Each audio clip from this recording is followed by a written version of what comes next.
खुलुमबाय नोंथांमोनखौ केबि बड' निउज चेनेलाव बरायनाय थाबाय। जुदि नोंथांमोना आंनि चेनेलखौ दासिमबो साबस्क्राइब खालामाखैबा साबस्क्राइब खालामनानै ला आरो लोगोसे बेल आइकनआव थुनानै हो जाहाथे नोंथांमोना सानफ्रामबोनि रादाबखौ मिन्थिनो मोनो आरो खोनानो मोनो। दानिया फैदो आबुं रादाबाव।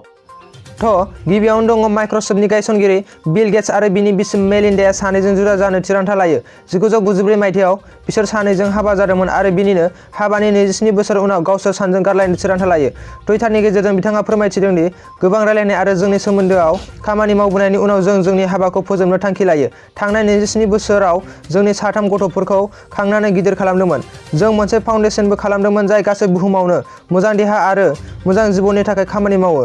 जों बे मिशननि थाखाय बायदि साननाय लाखिगोन आरो खामानि मावगोन। नाथाय जों दा सानैजों फैगौ जोंनि जिउआव बिसि-फिसाय महराव थानो हानाय नङा। जों गोदान जिउ खुंनो थांगासिनो बिदियाव जोंनि नखरखौ स्पेस आरो प्राइभेसिनि गोनांथि।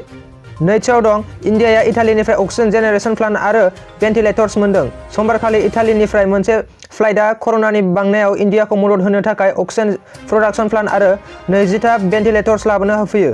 थामथियाव दं गोदान रुल्स आरो गाइडलाइन्स आसामनि रेस्टुरेन्ट बारफोरनि थाखाय। कभिड-19नि बारायनायखौ नोजोर होनानै Assam state disaster management (ASDM) आ समबारखालि गोदान गाइडलाइन्स फोसावो। ब्रैथियाव दं नीट पिजि आनजादखौ 4 दाननि थाखाय दोनथ'नाय जाबाय। समबारखालि प्राइम मिनिस्टार अफिसनिफ्राय नेशनेल एलिजिबिलिटि काम एन्ट्रेन्स टेस्ट (नीट 2021) खौ 4 दाननि थाखाय दोनथ'नाय जाबाय। थामहिनबा कर'नानि गोहोमखौ नायनानै 31 आगस्त 2021 नि सिगां बेखौ खुंनाय जानाय नङा। बाथियाव दं ममता बेनार्जीआ बेंगलनि सीएम हिसाबै 5 मेआव बुधबारखालि समायखिरा लागोन। द'थियाव दं आसाम आर्चार्स जयन्त तालुकदारआ कर'नानि पजिटिभ मोननायनि उनाव आइसिइउआव दं। बिथांखौ गुवाहाटी हस्पिटालाव एडमिट खालामनाय जादों। स्निथियाव दं काजिरङा नेशनेल पार्कखौ दावबायारिफोरनि थाखाय बन्द' खालामथ'नाय जाबाय। जेब्लासिम खुलिनायनि नटिस मोननाय जाया बेखौ खुलिनाय जानाय नङा। दाइनथियाव दं मेघालयाव नाइट कारफिउ। सानजा खासि हिल्स मेजिस्ट्रेटआ नाइट कारफिउनि थाखाय टाइम फोसावो जे मोनानि 8 रिंगानिफ्राय फुंनि 8 रिंगासिम नाइट कारफिउ थागोन आरो बेयो 4 मेनिफ्राय जागायगोन। आरो बेयावनो शिलंनि सहर ओनसोलाव गासिबो दखानफोरा मोनानि 7 बाजियाव बन्द' जाजोबनांगौ फोसावो। नाथाय बेयाव फार्मासिफोरा खुला थागोन आरो बेनिनो पेट्रल पाम्प आरो जाग्रा मुवानि डेलिभारि होग्राफोरा मोनानि 10 बाजिसिम खुला थागोन होनना मिथिनो मोनो।